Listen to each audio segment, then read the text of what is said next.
There's actually some kind of cool stuff you can do with data tables that I'd like to add here. So we'll go back to our server.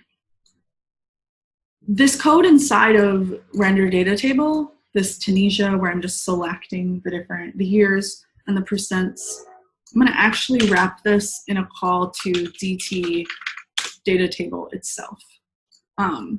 So again, if I were gonna do this,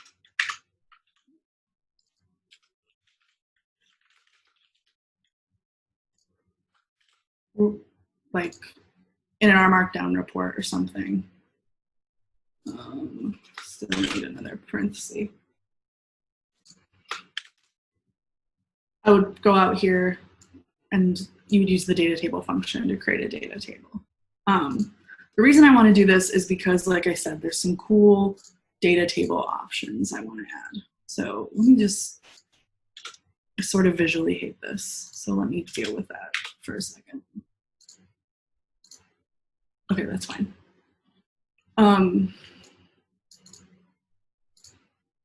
Okay.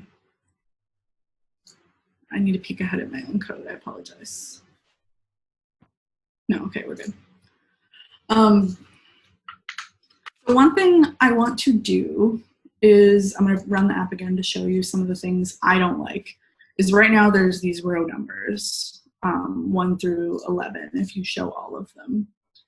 And also right now there's the columns are just named what the variables are named in the data set, which isn't the worst thing in the world, but these like snake case variables don't always look very professional. So let's go in, those two are really easy things to change. So let's go in and change those. I'm gonna put that all on one line, even though it's not tidyverse style. Do it correctly. Please forgive me. And I'm just gonna use some of the options that are available to me in the data table function. There's a really long list of them.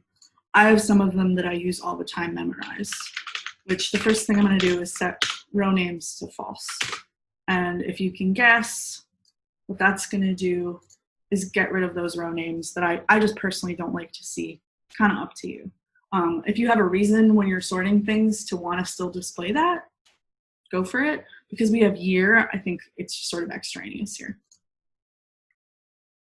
Another nice thing we can do is we can actually set the column names here ourselves. We don't have to mess around with changing the names in the data itself to things with spaces, stuff like that.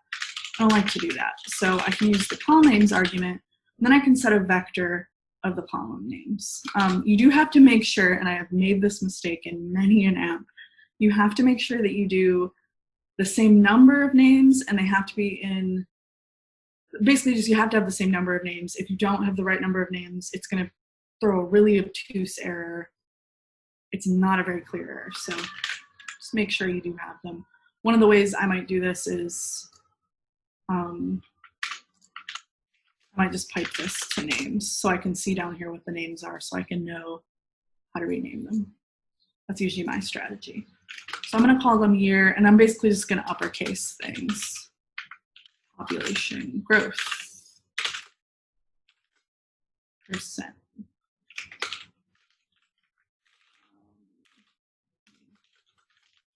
Infant mortality rate. Unemployment rate.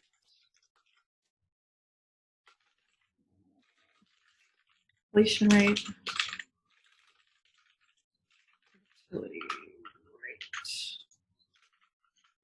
Oh, sorry about that. Okay, so let's go look at that and see if our new names have populated through. Ooh, they have. I just think this looks nicer to have these kind of more professional looking names, personally. And then there's one more thing I like to add a lot of times to data tables. It's something I get asked for a lot when I create them for stakeholders that I know exists, just because I've used them so many times, and that's the filter. So I'm gonna use the option. I like to stick it at the top, but you can do it at the bottom also. I'm gonna show it to you at the top because that's, again, just where I like to stick it. So I'm going to add filter equals top. And now if I go to my table, what I like is that up here, there are now these filters. So now I have a slider filter for year. I can reset that. I can slide for only see the years where the infant mortality rate is between 14.6 and 15.6, etc. It'll always show you at the bottom, showing now 1 to 8 of 8 entries, filtered from 11 total entries. So there's really a lot of cool things that I think are built in here that are really nice and make this interactive table just pretty great to use. There are a lot of extensions to this that I absolutely recommend you play around with. You can color things inside the table. You can both the text, the highlights.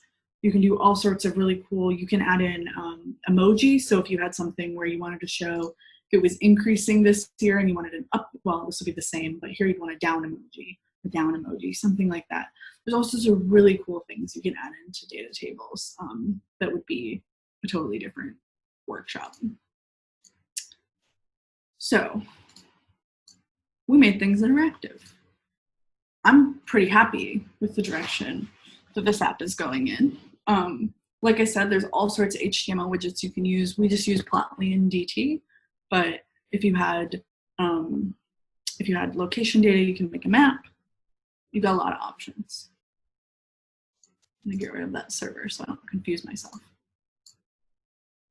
So the last step I have pre-planned, but it looks like we're gonna have time for the other stuff too, is what I called fancy.